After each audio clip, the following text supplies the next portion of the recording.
Hello and welcome to today's webinar, Asian Seafood Market Challenges and Opportunities in the Post-Pandemic Era. We will be talking about the fish and seafood markets in Asia with specific focus on China, Vietnam, Thailand and Indonesia, and also the impact of COVID-19 and related controls that have been put in place. My name is Liz Turnbull. I'll be your host today. Thank you to HQTS who are sponsoring today's webinar. HQTS are headquartered in Asia and active in 20 countries across the globe. Initially founded as a research institute for product quality, HQTS are a leading provider of third-party quality control, inspections, and testing services. They understand that their success depends on your success. HQTS have been providing QA services for more than 25 years. They provide supply chain quality solutions for commercial and consumer goods, as well as testing services, inspections, audits, and certification. They also take care of production process management with production monitoring, training, and they offer consulting to their clients across a large number of verticals. I'm sorry, I am unable to share my video with you, otherwise you would be able to see me while I go through this welcome. Today, we're going to be hearing from two experts in the food industry. Boy Kim Toy. Ms. Toy is a senior representative on the US-Eurasian Business Council of Vietnam, and Mark Godfrey. Mark is a China analyst and writer at seafoodsource.com. Mark is going to be kicking us off with a discussion on the role that China plays within the fish and seafood market and the challenges and opportunities post-pandemic. Mark, can you tell us a bit about your background in the subject today? And then I'll hand over to you to share your screen and get us started. Ooh, good morning again. Mark, you're muted. I can't hear you. And I'm very happy to speak to you all today. Yes, I've been writing on the Chinese seafood industry and global fisheries footprint for the last decade for Seafood Source. Prior to that, I covered the Chinese rural economy at China Confidential, which is a Financial Times publication. So that's my background. I've been in China since 2003 and divide my time between there and Ireland. So I look forward to introducing the market to you. Perfect. And I think we have your PowerPoint here somewhere. Somebody's probably just rushing towards the present button. There we go. Awesome. Great. Okay. So if we could have the first slide there, please. So the Chinese seafood industry over the last decade has really taken off. And when I first started writing 2010 really about this industry, there was very little interest in China. And then the last 5 to 8 years, that interest has exploded. So the COVID 19 had a big impact on the Chinese on imports into China. They dropped 20% last year. That's on the 2019 figure, but you should be aware that the 2019 figure was a real boom year for imports into China when they rose by 30% in volume and by more of that in value to a pretty record figure.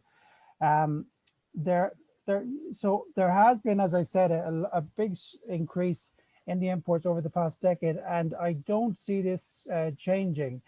There will be a certain maturing of growth, but just bear that figure in mind that the imports quadrupled between 2002 and 19.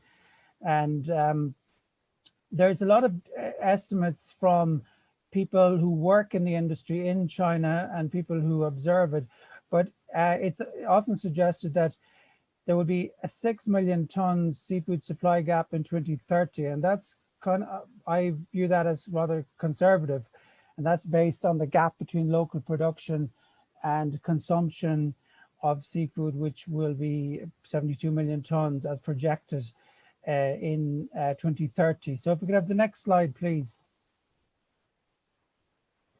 Yeah, China is switching to imports for a lot of the same reasons as it switched to imports in oil seeds and grains and in meats. It's because really largely because of local environmental rehabilitation, very badly depleted waterways and fish stocks, and environmental damage by seriously intensive aquaculture.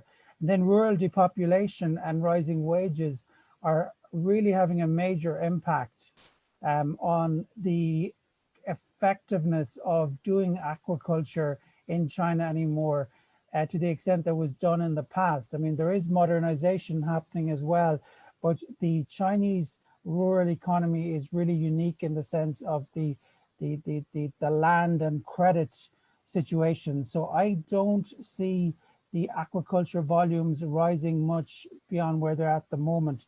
Just share with you there, the Ministry of Agriculture, which does a monthly market survey of the largest wholesale seafood markets. You'll see that between 2013 and 2021, the average per kilo price for seafood, now that incorporates everything in both marine, wild and cultured, and freshwater cultured.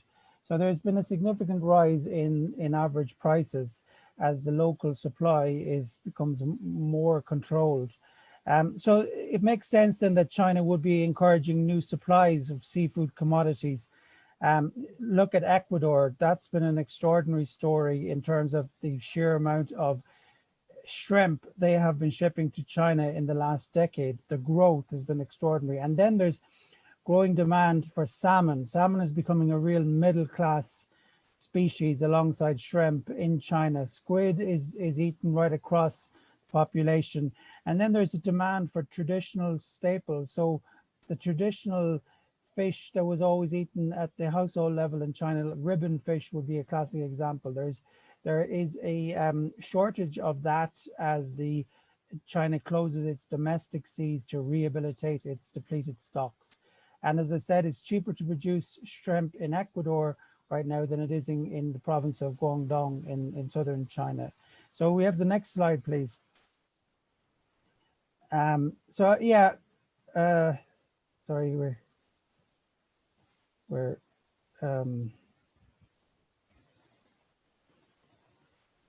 okay. Okay, I think we had to go back. Could you go back one there, please?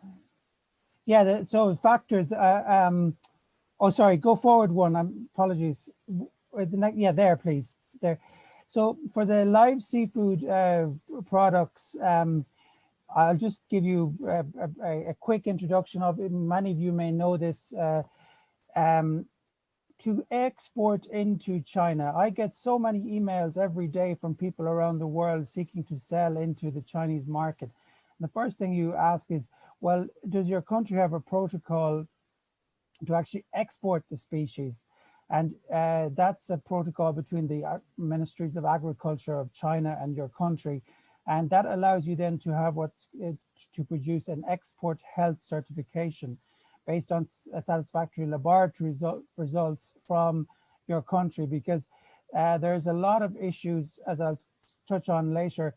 A lot of seafood imports are going into China are blocked for reasons of for excessive metals and cadmium and things like that. So they're quite strict on you having the correct levels of chemicals in, for example, your crabs, your live seafood. You obviously need the paperwork such as bill of lading and receipt, and then tariffs. It's been really interesting how much China has reduced the tariffs over the last decade, and it's consistently doing so on seafood imports because it wants more seafood imports. Seafood imports are tested for COVID-19, and the shipments are sanitized. That is the boxes, the packaging, and vendors have to show the documents. Vendors, that is the restaurateurs and the markets, have to show the documents to prove that it has gone through this testing. or there's pretty heavy fines if you have not done so. As I said, import duty rates have been reduced. This year, in a lot of the categories, it went from 7% to 5%. For example, on frozen Atlantic salmon, frozen crabs, ribbon fish, as I spoke about earlier, and frozen shrimp. Now, frozen cod, interestingly, is down to 2%. So it's clear that China is seeking to give some respite to its own processors so that it's easier to get frozen cod imported into the country. Now, the VAT is 13%, but for a lot of the categories, it's actually 9%. So it varies between 9 and 13%. If we could have the next slide, please. And I'll show you, I'll show you an example here. A major French oyster operator who I often speak to, whose main market is China now. For example, he recently sent 5 kilograms by air to a customer in Beijing. The product was priced at 55 euros. Add on top of that the freight fee, 17.50.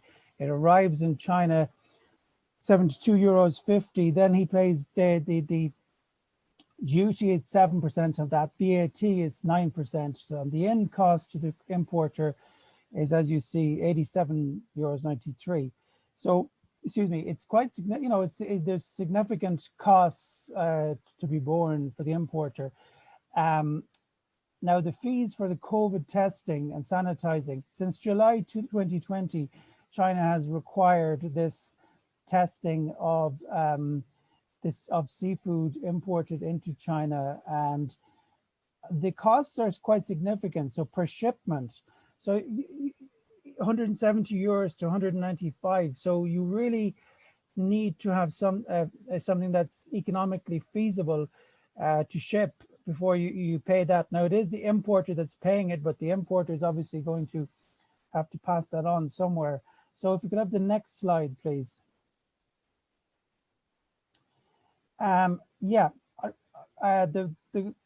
The brighter viewpoint about the COVID testing, yes, it's onerous and it's costly, but in recent years, the Chinese import regime is quite liberal, and it's not that it's more difficult to import seafood into China than anywhere else in terms of what's being allowed in. So in recent years, the food safety regime was brought up to a standard that's comparable with any major economy. The main agencies, the customs and the Food and Drug Administration and the quality control body, AQSIQ, were merged. As I said, the China National Health Commission set standards as it set the requirements for the COVID testing, which is actually supervised by customs. Now, I show you here the testing resulted. The testing, this is between January 1st, 2020 and January 1st, 2021, 22% of Ecuadorian shrimp imports into China were rejected, but 67% of those rejections were for non-COVID reasons. That's a significant figure, but the non-COVID reasons are largely shrimp disease and incorrect paperwork. There hasn't been a significant increase overall in refusals by Chinese customs, considering how much seafood imports have risen so dramatically. China customs accepted 99% of food and seafood imports in the 06 to 19 period. There were less refusals in 2018 and 2019.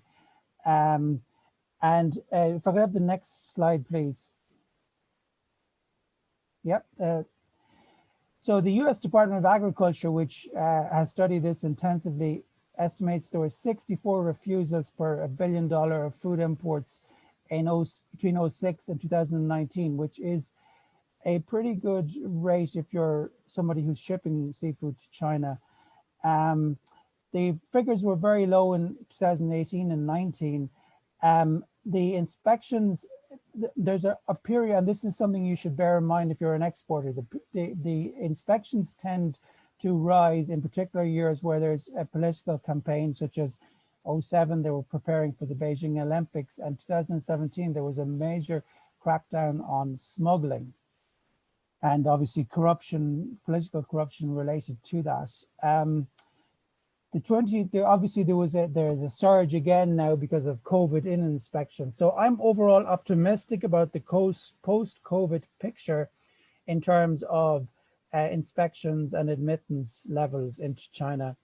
I also think that post-COVID-19, because of all of the testing, is going to lead to future lower rates of rejection as exporters become more familiar with Chinese requirements, because a lot of rejections happen because, for instance, a lot of new exporters, such as some of the Ecuadorian shrimp exporters, are not as familiar as they should be with the Chinese requirements. Next slide, please. So yeah, just to round up the impacts of COVID on the import sector were pretty significant because Qingdao, the port was closed, large parts of the port was closed, and it was blamed on COVID infection of dock workers by imported seafood packaging. And obviously Dalian port has had a major problem through the winter, the past few months, for COVID related closures. Freight costs soared, so there was a doubling of air rates because when passenger air travel stopped going into China, seafood exporters really were hit for higher freight rates because there was just fewer aircraft going in. Also, the sea rates have risen. They have cooled off in the last few weeks, but there was a doubling in the cost of a container going into China in the December, January, February period of recent months.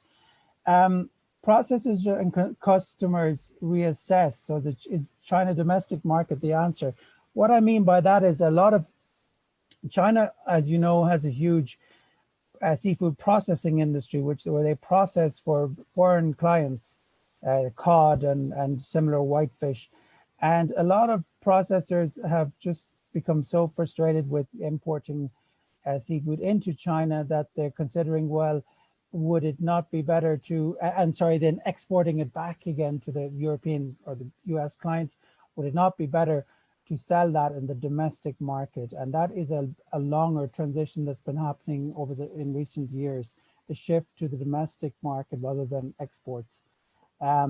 Lower prices to persist even as volumes recover. That's significant because a lot of exporters of seafood to China have taken a hit in prices in recent months in order to hold on to their markets. So classic example there is Norway. They exported 21,900 tons worth 70.3 million the first 2 months of this year. So they held on to the market, just about lower growth, but they got 2% in year-on-year growth in volumes, but a fall of 11% in value terms. And talking to the companies, I know that's because they're trying to hold their clients. Politics, big topic. So China's consistently been putting forth the theory of COVID entering via the cold chain, and obviously the finger points to seafood imports as the source of COVID. Now that has had an impact on Chinese consumer confidence regarding imported seafood. I don't think it will persist that long, but it really has been noticeable to anybody who follows Chinese social media. In particular, you'll see the amount of material up there about not eating foreign seafood, but given the limits of local supply, there really is no option other than to eat the imported seafood. Free trade deals are not a guarantee of market access. Now, the tariff rates I showed you earlier, several countries have free trade deals with China, such as Australia, and Norway is negotiating one. Australia has had a political falling out with China. Its exports of seafood have been greatly impacted. And my guess is that the Australians will seek alternative markets to hedge against dependence on China, and that cuts supply for China as well. And then, yeah, China is seeking more influence in standard setting bodies. That is something that's been happening in the last few years, in the last decade, in regard to food standards, food safety standards setting bodies globally. If we could have the next slide, please. I'll run you through these 3 case studies. So the first one is an Ecuadorian shrimp exporter who I often talk to. He had 5 batches detained at Chinese ports in the autumn of 21, and it was paperwork discrepancies, animal disease, that was shrimp disease, and one of the batches was because of was a COVID contamination of the packaging. But the surge in shrimp exports to China is leading to, he says, to a lot of new players and suppliers, and some of them are inexperienced in compiling paperwork and testing. This particular exporter lost 200,000 euros in 2020 and says that that's not sustainable in the long term. But if you look at the growth volumes, I spoke about those earlier, went from 99 million in 2016 to 1.9 billion in 2019. There are different figures for 2020, but the unofficial one is 1.5 billion. So they held most of the market in 2020. If I could have the next slide, please. And then a French oyster exporter, 2,000 tons per year into China, 10% fall in volumes in 2020 and 20% fall in revenue, which was partly down to lower prices. But the COVID-19 regulations at Chinese ports is less of a problem than rising transport costs caused by COVID.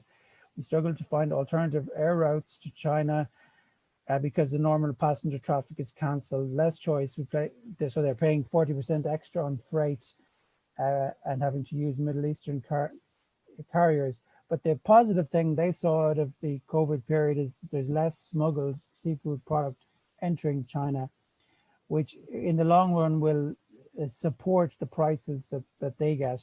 We have the next slide, please. The US lobster exporter, they had a major return to the China market after the trade deal signed between the US and China, which saw a tariff removed by China of 25%. So they grew their sales last year, and a lot of that they put down to better management systems compared, for example, to some of the newer players like the Ecuadorian exporters, and that they managed the process better. The positives that they got out of the COVID is that there's again less smuggled product and less competition. I think what they mean by that is that there's, with all of this extra testing, a lot of smaller exporters won't take the chance of exporting to seafood to China.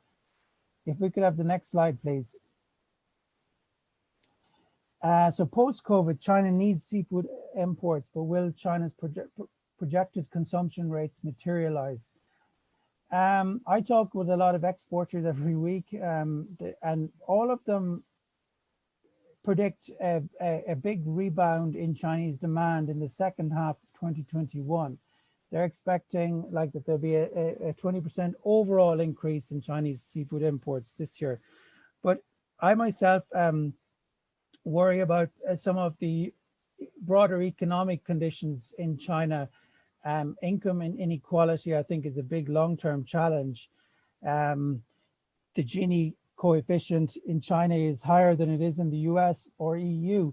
So, as I've said there, the richest 20% of Chinese, it's 10.2 times greater than the earnings of the lowest 20% percentile.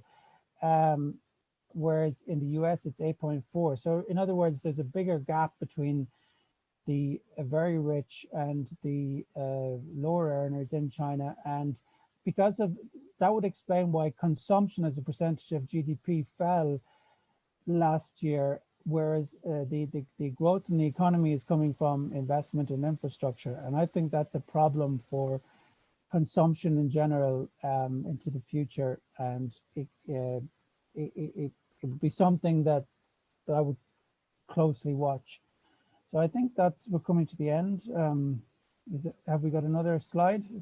There you go. So Mark, thank you. This is a fascinating topic, and you touched earlier on one of the points that's come across on the chat from an attendee, but can you speak a little bit about how you think the continued testing in China and Southeast Asia for coronavirus is going to affect demand, and what can exporters do to help themselves in this climate? What they can do to help themselves is be as prepared as possible in terms of having everything in order going into China and managing the process with your import partner on the other side, so that that you're not creating there's a lot of miscommunication about expectations and the amount of time it takes to process the seafood through the arrival port. I think myself that the COVID testing is going to run for the rest of the year in its current guise, but it's something that importers have been getting used to, and the processing times are being reduced significantly as freight in general adjusts going into China and freight costs go like the freight cost issue is an issue that's as serious as the actual testing for COVID, because for example, a Russian company was blocked last week by China for having seafood packaging. The Chinese customs detected what they said was COVID infection on the boxes, but then the Russians were able to come back and say, "What our workers have been vaccinated," and this cannot be. And I think that as vaccinations obviously ramp up across major exporting partners, then that will also eliminate, particularly if seafood handling services if the workers are vaccinated, then you reduce the chances in the first place of there being any infection, right? But I mean, the amount of detections are very low of COVID on seafood packaging. So managing the process and a good partner in China who's importing for you is good enough to see 90% of exporters through. Thank you. And you've preempted another question that's come in with a little touch point there from a Russian exporter. But what are the international manufacturers doing to try and persuade the Chinese importers that their product is safe? Well, the importers were distributing, some of them informally, some of them by the direction of the Chinese authorities, were requiring their export partners to sign a kind of how would you say, a memorandum that they're following all of the procedures to prevent COVID, and that they test the seafood before it leaves the origin country. And a lot of, depending on the actual species, but a lot of major brand exporters of seafood from Western countries are actually, they have a small number of import partners on the Chinese side, and they allow them to watch the whole process real time on video screens. So they can watch the boxing, the whatever, if it's a live product, they can watch. They watch the whole process, and I think it all depends on if you're a new exporter who doesn't have the relationship built up and the familiarity with your Chinese partner, then the situation could be much more difficult. But the major exporters who I'm familiar with are having very little problem with regard to COVID infection. It's more of a problem of them having to reduce their prices to hold their market because of all of this rubbish that's being put about in social media in China about imported seafood being dangerous. It's like a complex situation right now. And thank you very much for your insights. They're incredibly valuable. Please don't go anywhere because we will be doing some Q&A at the end, but I'd like to move us on now to the next segment of our presentation. So I'll be handing over to Ms. Toy, who will be talking about Vietnam, Thailand, Indonesia, and some of the barriers to trade in the region. So Ms. Toy, if you'd like to tell us a bit about your background in the industry and then share your presentation, please. Thank you. Thank you, Alice. Thank you, HQTS team, for inviting me to be together with all of you guys today in this very exciting webinar, because seafood industry is one among my top favorite sector that I have been doing research. I have been following for quite a number of years. My name is Thuy. I'm working for the US ASEAN Business Council Vietnam office. I have been, before working for the US ASEAN Business Council, I have been working for the Ministry of Industry and Trade of Vietnam for more than 13 years, focusing on the negotiation of the rules of origin and tariff reduction in the free trade agreements enjoyed by Vietnam or ASEAN. And now working for the US ASEAN Business Council in the Vietnam office, I have been very lucky to have a lot of opportunities to be engaging deeply, to have very close relationship with a lot of industries and associations, including VASEC, Vietnam Association of Seafood Exporting and Processing. And I'm happy to be here with all of you. Today, my presentation focused on the seafood rules of origin and technical barriers to trade. For a report of the regional outlook of the seafood industry, I will try to finish maybe tomorrow with the final English version and send to the host HQTS maybe tomorrow, or the latest the day after tomorrow. So that HQTS, you can, it depends on you. You can send it to your participants today with the registered participants. Thank you. Firstly, thank you so much for your very comprehensive presentation, Mark, about the Chinese market, because I have been in the negotiation team for ASEAN China for many, many years before. I have a daily routine of comparison. Whenever China doing something, I will have a comparison. So what the United States is doing with the same section, with the same industry, what the EU will be doing with the same section. So I have a lot of inspiration when doing business with such markets, and fully agree with you that now it is much cheaper to produce seafood, especially the HH code 1605. That means the shrimp and the from Ecuador and some other countries in America, especially from India. When we compare producing seafood in Vietnam and China, in Ecuador and especially in India, is much cheaper to produce the same item than in Vietnam or in China.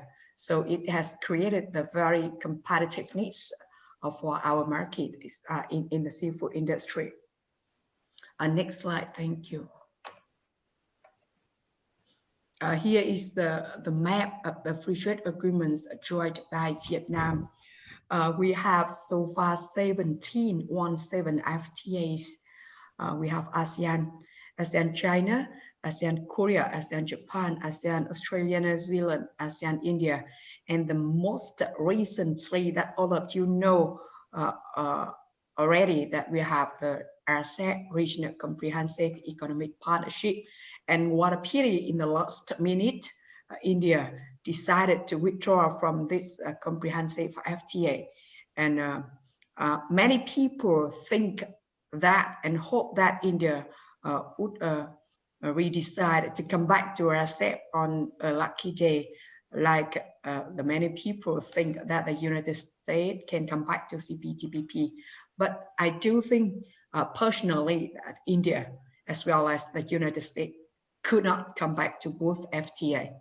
So for RCEP, we have only 15 members. A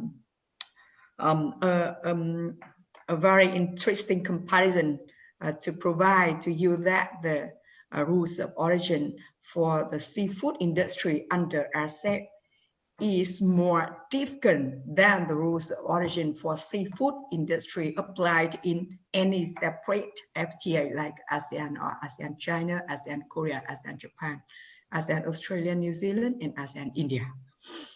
We for the right side, you can see the bilateral FTA of Vietnam, Vietnam Japan, Vietnam Chile, Vietnam Korea, Vietnam Eurasian Union, economic union with the major trading partner of Vietnam. There is Russia.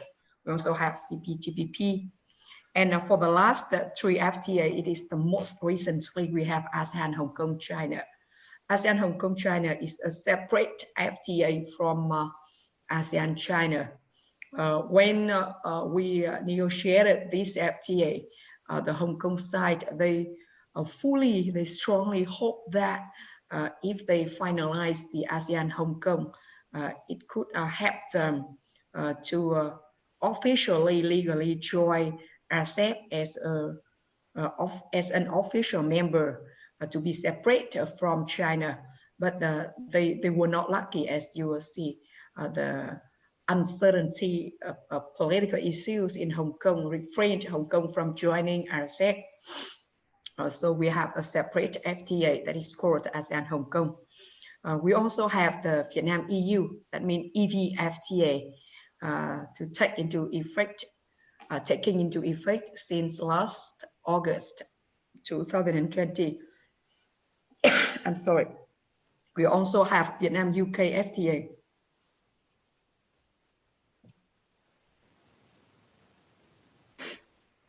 Sorry. We also have Vietnam UK FTA to be effective in a couple of months, maybe starting from the 1st May 2021. Even though we have not yet implemented the Vietnam UK FTA, but the seafood export from Vietnam to UK has increased greatly during COVID-19 situation.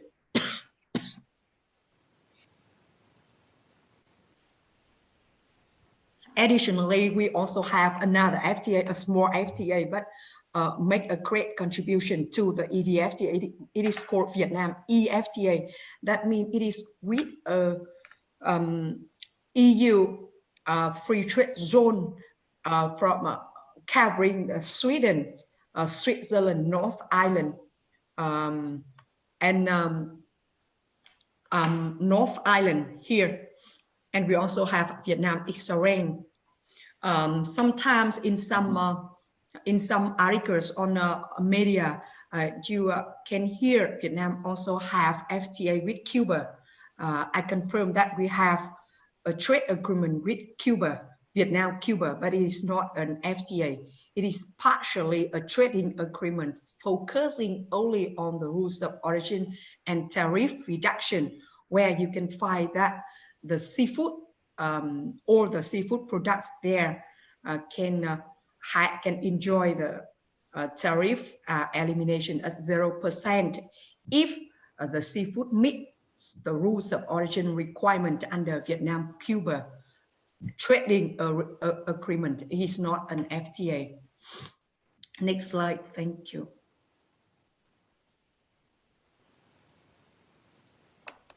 Thank you. FTA means the tariff reduction to elimination. It is a very positive signal for everyone to show a concern and interest in the FTA. You can raise the question whether you can enjoy the tariff elimination or not. However, many people think that when the FTA allow for tariff reduction or elimination on the other side, it can create more technical barriers to trade. FTA means that not only tariff reduction to elimination, but also more barriers to trade could be created from the importing trading parties in order to limit the number of goods, the volume of goods importing into the territory of the country from other members of FTA. Thank you. Next slide. For some people, for some trading experts, they think that the rules of origin, on one hand, can be used as the tool for trade facilitation, but on the other hand, the rules of origin can create technical barriers to trade, especially for stakeholders, enterprises who do not have enough information or knowledge of how to apply the rules of origin correctly, precisely, in order to enjoy the tariff reduction from the FTA, especially in the seafood industry.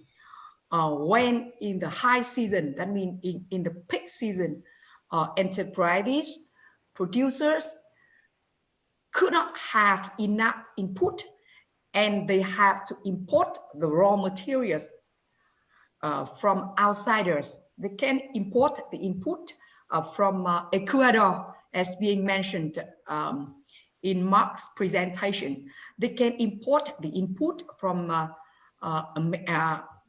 South America. They can import the raw materials mostly from India for further processing in their country, and then they export. But in many FTA, the rules of origin do not allow the producers to use the input from outsiders. It allows producers to use the input internally, that means the FTA originating input, and by that time rules of origin can be used as a tool to prevent importing any input from outsiders. Thank you. Next slide. You can see on the slide that a comprehensive free trade agreement can cover many sectors. For example, under Vietnam-EU FTA or under CPTPP, we have a lot of articles, a lot of provisions, a lot of chapters in order to compose a comprehensive FTA. However, the most important, I think the core, the key factors of a comprehensive FTA should be yellow highlighted, as you can see on the slide. The first is the trade in goods, the rules of origin, custom procedures, and trade facilitation, CPTF. The second is technical barriers to trade. And the third is SPS, sanitary and phytosanitary measures. Many countries, many economies use such kind of technical barriers to trade, including SPS, in order to prevent or to limit the volume or the numbers of products, especially in seafood industry, to come into their territories. We also have other sectors in the FTA, but within the framework of today's webinar, I focus only on the first three bullets. Thank you. For the next slide. Yes, we have two options. the first option, it seems to be easy for our enterprises. That means the flexible rules of origin. Flexible means easy to do, easy to apply, easy to meet the rules of origin requirements. When it is easy for you to meet the requirements, that means it is also very easy for you to enjoy the tariff preferences from the FTA. And it can lead to the FTA utilization rate of your country, of your economy, or of your industry. Here, of the seafood industry, it can be high. For example, when we export $1 billion to Japan. However, among 1 billion, we have only 40%. That means $400 million that could enjoy the ASEAN-Japan FTA tariff rate. For the rest, that means 60%, that means $600 million of exporting seafood, for example, to Japan, could not enjoy the ASEAN-Japan FTA rate.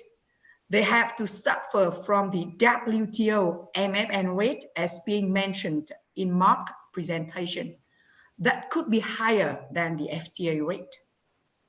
However, for next slide.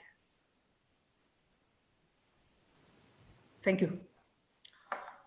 The flexible rules, that means allowing the inputs, the raw materials, importing from anywhere in the world. The flexible rules, that means no matter where you import the raw materials from, we don't care. But provided that the last process must take place in the country where you want to export that product. And it does not encourage the use of the FTA input. It does not encourage the use of the regional input. For example, if we have the ASEAN-China Free Trade Agreement and the rules of origin for the seafood industry under ASEAN-China are very flexible. So our enterprises can import the input from India. India is a non-member of ASEAN-China because they think that the stream from India or from Ecuador is much cheaper than the shrimp harvested or being farmed or being catched or being fished in the territory of Vietnam. So it does not encourage the use of the regional input. And it could not elevate the value added in the exporting economy. The reason why I use the word economy instead of the word country here, because Hong Kong is not a country. Taiwan is not a country. Thank you. Next slide. On the other hand, if the rules of origin is stringent, that means the very difficult to meet the rules of origin requirement, the stringent or the complicated rules of origin are designed for the applicant to apply when it is too difficult to meet the requirement. It also means too difficult to have the preferential certificate of origin. It means it is difficult to enjoy the tariff preferences. And it means the FTA utilization rate could be low, including the seafood industry. That means the volume of the seafood that could enjoy the preferential tariff treatment could be low. However, next slide, thank you. However, this is the good side of the stringent rule. When the rules of origin are stringent, it does not encourage the use of non-originating input. That means it does not accept the input or the raw materials from outsiders. from FTA non-members. So it could limit the opportunities of enjoying benefit from any outsiders, any non-members, to avoid any free riders. It could elevate the value added in the final products made in the region, made in the FTA, even though all of us understand that the final product with the last step of the whole production take place in the exporting country, or the other steps could be made in other FTA members. Next slide, thank you. Here you can see a typical example of the rules of origin applied for a typical seafood product. On the left-hand side is the traditional rules of origin. We call it wholly obtained. The definition of wholly obtained, WO, in the traditional FTA like ASEAN, ASEAN China, ASEAN Korea, ASEAN India, and many other FTAs, including the most recently RCEP, they still apply the traditional definition on your left-hand side, wholly obtained. Wholly obtained here means all the inputs must be wholly obtained separately. For example, the shrimp must be wholly obtained. The additives must be wholly obtained. Some chemicals that mean applied, that can be used for food must be wholly obtained. The garlic or any other input must be wholly obtained before it could be mixed. It could be processed to become the final product, and then it is the wholly obtained in Vietnam. It is the stringent rule, and it does not encourage the full application of the whole production chain in the region. On the other hand, that means on your left-hand side, you have the definition under CPTPP, wholly obtained here. Wholly obtained under CPTPP, that means wholly obtained under an FTA, not wholly obtained under only one single country like on your left-hand side. For example, when we want to export a product, a seafood product from Vietnam to Malaysia, from Vietnam to New Zealand, from Vietnam to Canada, they are the members of CPTPP. We can use any input from any CPTPP member, provided that this kind of input must be wholly obtained separately. That means under CPTPP, they consider Australia is a province, New Zealand is a city, Vietnam is a city, and the whole Australia, New Zealand, Vietnam, Malaysia, and other Canada to form a country named CPTPP. It is easy for you to understand, but on your left-hand side, the seafood here everything must be in Vietnam. Why? I can buy the garlic from other members. That could be cheaper, more high quality than in Vietnam, for example. But on your left-hand side, the rules of origin here could not allow you to import such kind from others. While on your right-hand side, we can import some chemicals, some additives, some other input from our CPTPP members. With the new definition under CPTPP, it could allow for greater contribution of all members to join in the production value supply chain. Thank you. Next slide.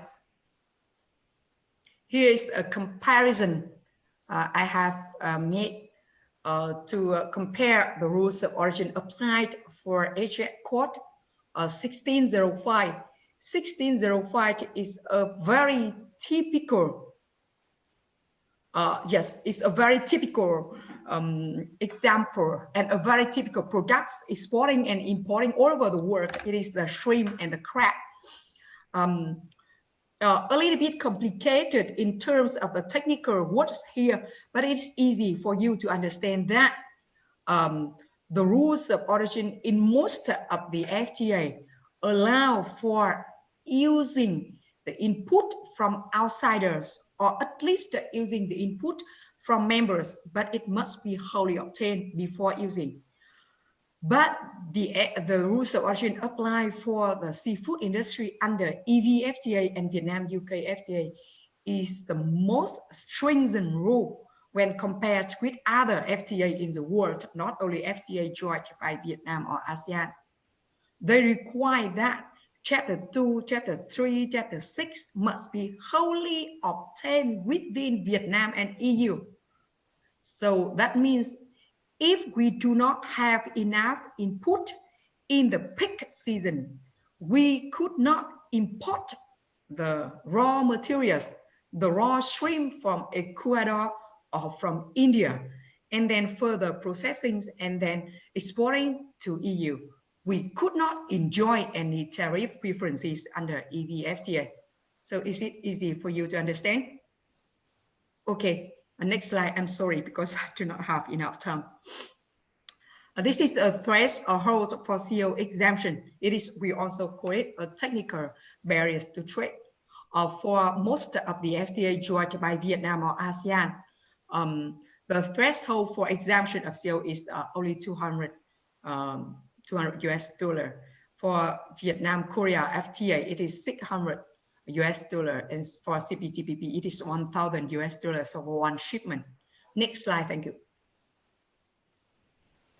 Here, it is also called a technical barriers to trade, or it is also called a trade facilitation, because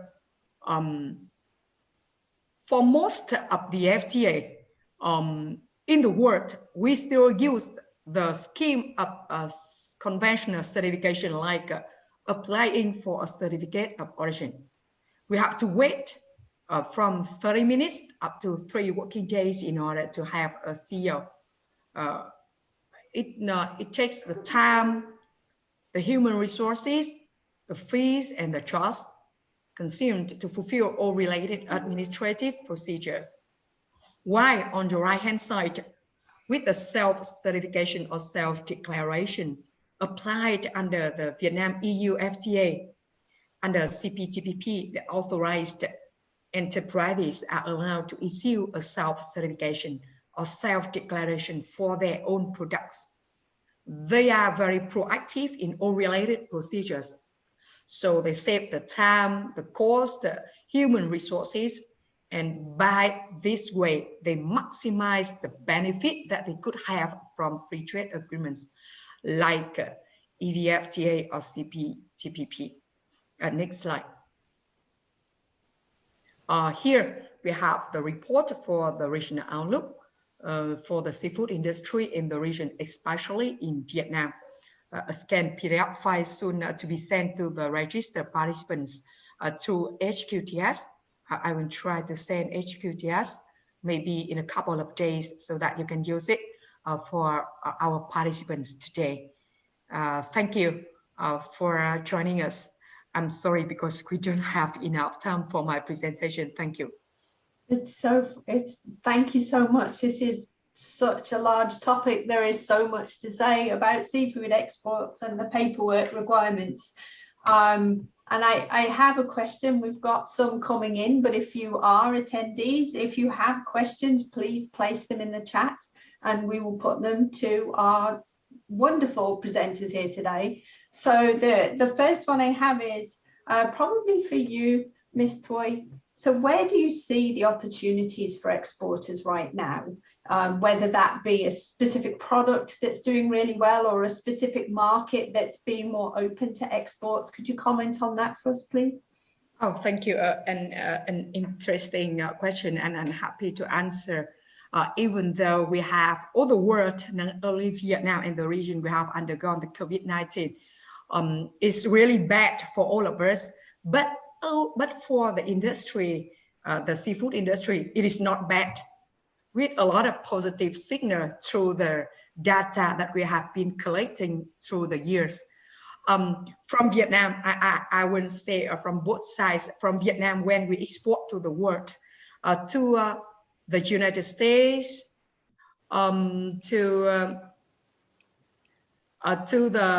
China, to Japan, to United States, and to EU. We still witness the increase in terms of volume, and especially to Canada.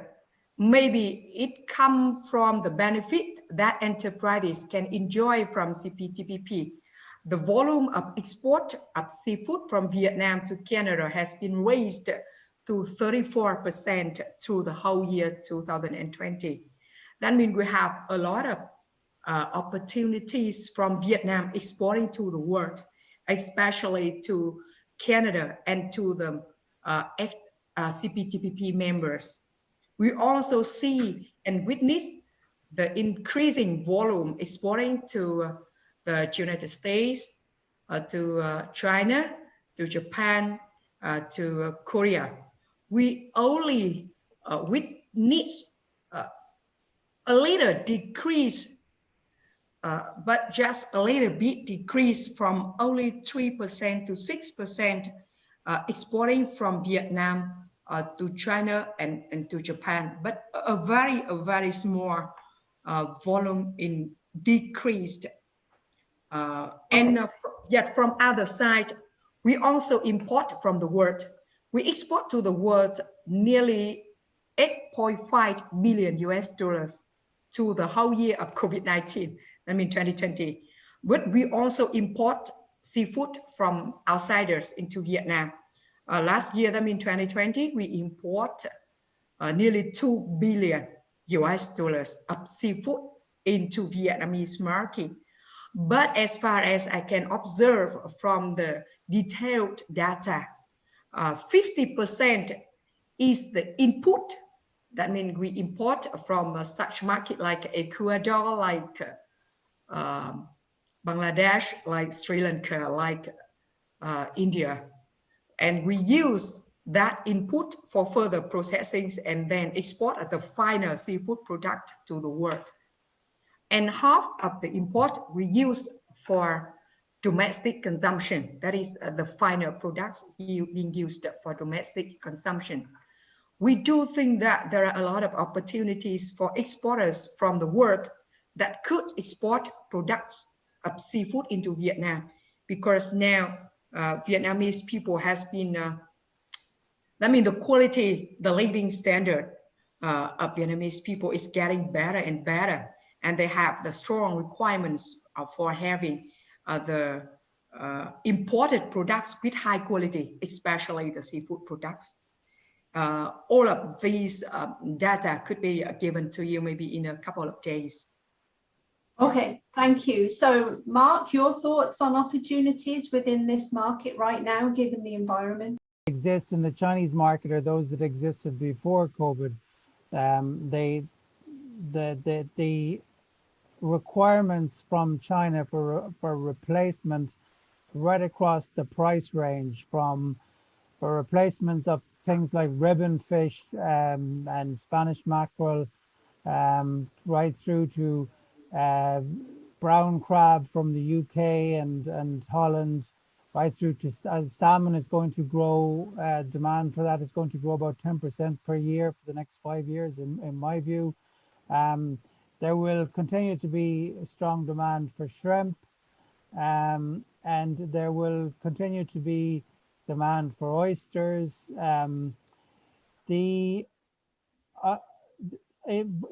Volume-wise, I can see right across the different product categories, about 5% to 10% per year in demand. And I think there will be a big jump in demand towards the end of this year, because there's a lot of suppressed demand, I think, in the Chinese marketplace, even given the stuff, as I referred to, being put on social media about imported seafood and COVID. And then I want to finish on this. An interesting area of demand is in the shift to domestic consumption of products like cod and Atlantic mackerel, things that that weren't previously considered major Chinese market commodities. But again, I also see strong growth in Pangasius imports into China, and I for the reasons I outlined earlier, such as a declining aquaculture or flatlining and gradually declining aquaculture sector, I think China's demand right across the different product and price ranges will continue to grow. So yeah. Okay, thank you. So the one thing that seems pretty clear to me from listening to all the information from both of you is this is a complicated environment for an exporter to operate in. Can you speak a bit about how a third party such as HQTS can help you navigate these waters? Who should pick that up? Does Miss Tway want to go? Oh, it's just muted, so I think that's. Okay. I think I'm throwing that at you, Mark. Oh, okay. Well, I mean, obviously, as a part, the nature of the market, you see, is somewhat changing in that the amount of products. China was typically someplace that you sent your product to be processed and shipped back to you in Europe to be sold in the European and American markets. But there will increasingly be partnerships, I think, between large fishing companies, major corporations that export things like cod, salmon, etc., to China for the domestic market, and they will be producing products to meet a Chinese consumer requirement. And I think that's where a company like HQTS, which is a long time, been around a long time on the Chinese factory floors, can assist in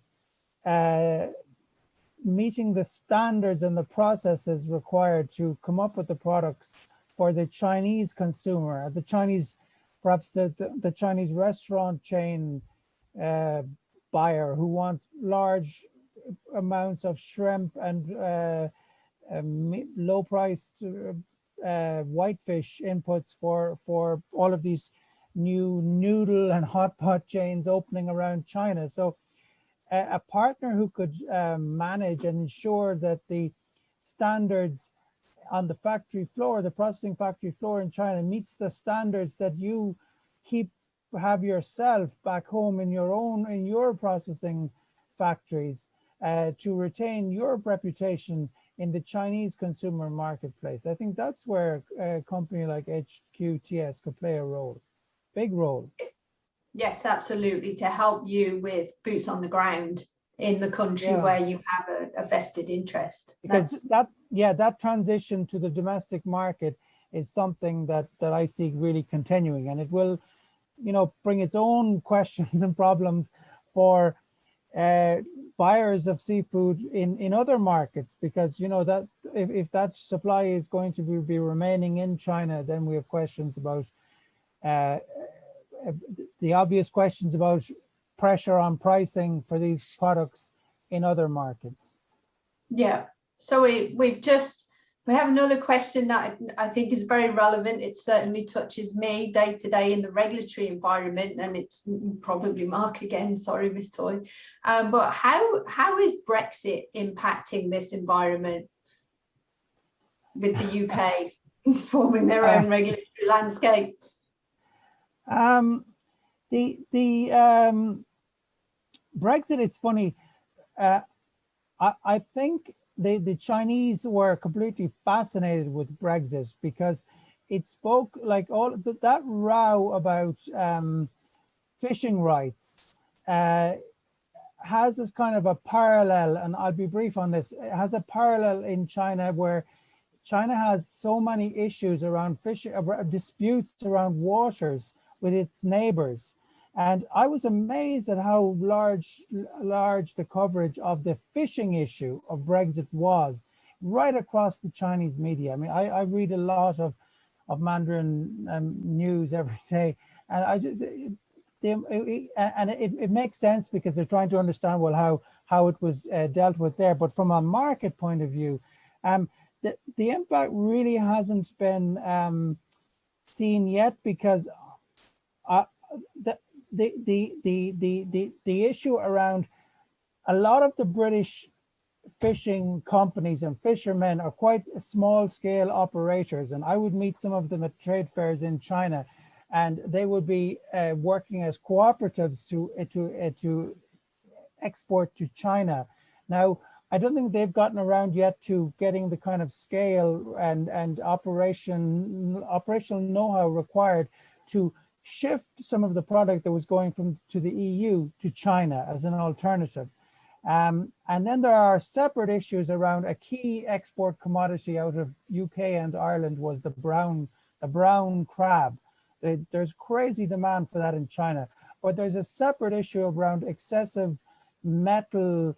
I hate trying to pronounce that word, cadmium, because there's cadmium and cadmium, but there's excessive amounts of this metal detected in that particular crab. It's a naturally occurring metal, and it has been really difficult to get that key commodity, that key British seafood commodity into China over the last 2 years.